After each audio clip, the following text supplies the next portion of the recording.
We're back. I'm professional. Pop the collar. All right. The idea for this stream, it relates to mediums and technology. So like the Ring of Power. I was thinking about the Ring of Power. Do we need one medium to rule them all? One technological medium that just consolidated everything and brought it all together where you didn't have to mentally splinter yourself out into all these different places to try to track it all. Just consolidate it all. But the problem with that is then it's like with anything, it becomes a monoculture and you lose the diversity of the many. If I'm going to choose YouTube. I'm going to choose live streams. I'm going to choose PVK. I'm going to stick with him, even though I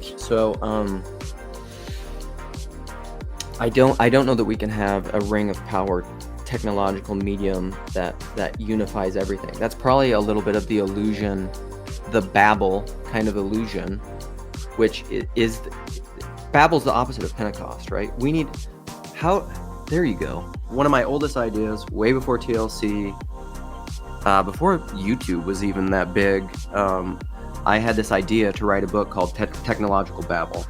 Yeah, okay. And it's very connected to this idea. Lots of people have been talking about Babel now. Jonathan Haidt, like his whole second thing is Babel. The Machine, Paul Kingsnorth, they talk about Babel. Roland and Peugeot have been talking about Babel. Yuval Harari uses Bible stories all the time. That's what's so creepy. He talks about like the flood. He talks about the Tower of Babel. Since Nimrod tried to create the city of Babel in Genesis 11, they've been trying to reconstitute a oneness of the government and a oneness of the world. They think artificial intelligence will allow it. Babel means God confuses. Babel, God confuses. Because God does not want a one world government. He wants nations. And now you add that to the fact that a lot of people think, especially politicians like Netanyahu, that believe that we're in the end of times. A lot of things start to come together. As the chaos that you're talking about, as technology increases and scales, that is the Babel, as we are building this tower to the thing, which leads to this confusion and nihilism where nobody can even understand anything, and there's a confusion of language. Like, what does anything mean? Meaning crisis, Babel, it's all connected. It's the same thing. The opposite of that is Pentecost, where you have a confusion, everybody speaking different languages, but everybody understands one another. Right. It's a revelation of meaning amidst diversity. It's not one language. Everybody's speaking different languages, Yep. but you can hear each other. That's personalist understanding. That's what that is. Well, and it's the Spirit of God that unites that unity in and amongst the diversity. Like you just said, preserving their language. Everyone is hearing it in their own, and it's also important that it's their mother language, their native language. That's rehoming them, even though they were sojourners, even though they were on a journey. They reconnected back to that which is home. How do we have a technological Pentecost and not a technological Babel? How do we have a technological Pentecost where everybody's speaking their own unique language, their own particular instantiated language, the God of their own understanding, their own history, their own relationships, their own patterns, but everybody else understands it? That's iconic thinking. Iconic thinking is that, where everybody is speaking their own particular language, but everybody simultaneously understands, rather than one technological, systematic, consolidated technology of power to rule them all. Tom Bombadil was way more so than Frodo and the Hobbits. Tom Bombadil was immune to the Ring of Power. Like, he didn't care about it at all. Like, that's one of my favorite scenes. I think it's in The Hobbit, and it's not in the films, but Tom Bombadil, when he's exposed to the Ring of Power, he like looks at it, and he does like this magic trick where it disappears. Bilbo is like freaking out because he's already kind of attached to the Ring of Power, and then I think Tom Bombadil flips it in the air and it comes back, and then he just hands it back to him because he doesn't care about it, which like not even Gandalf, not even Galadriel do. Like, they're terrified of touching the ring, right? Out of wisdom. But Tom Bombadil is like, I don't know, in a Christian framework, essentially he's a Christ. He's a saint. In whatever tradition you're in, he's the kind of person who's impervious to the deception of power. There you go. He doesn't care about power. That's the authority-power distinction. Power is zero-sum. It's either or. It's binary. It's against. It's power over. Versus Philippians 2, which is true authority, which is true hierarchy, which is the higher serves the lower.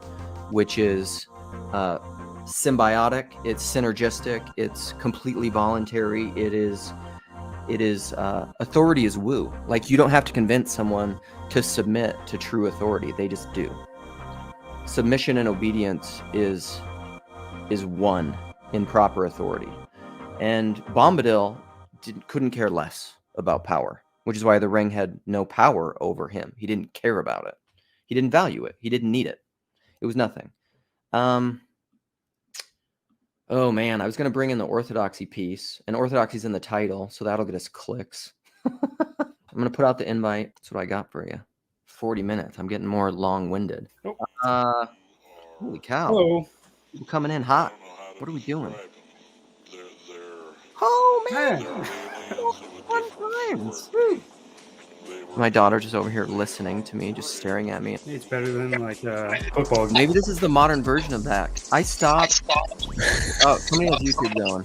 I think probably listening to you talk to TLC friends is probably better than Watching our sports on TV by yourself is less than going to the bar to watch a sports with friends. I still love the Discord, but it used to have a lot more happening than it does now. Yeah, Lance is a big proponent of that, and Lance has pushed back on me a ton about all of my technological takes, because you need spaces for everybody to meet people where they're at, and everybody's in different places. Yeah, like not everybody wants to do this. Yeah, this is what I was when you were talking about, what is the medium that we're looking for, and then eventually the answer that you came to was iconic thinking, right? And what I was thinking there is kind of how, like, the medium, in some sense, the medium through which we are interacting is our modern left brainism in a way, right? And like that is almost like the message itself, kind of the opposite of the iconic thinking in a way. Do you see where I'm going with that? Like, we don't necessarily need to find the right platform in terms of an app or something, but what type of language are we using? What type of the medium of our language? We need iconic language and iconic thinking, as opposed to this left brainism. When we're in person, the right brain is a lot more comfortable, because it's like where it evolved for millions of years, right? Right. Like all these other signals. So that's one thing to consider as well, I think. But I think in any medium, it's almost like the meta medium or something is like the type of language and the type of thinking that we have when we're interacting with each other, and something like that. Discord versus the YouTube. There's a very distinct difference with live streams, because there is a performative aspect Yes. that doesn't happen in a closed Discord room.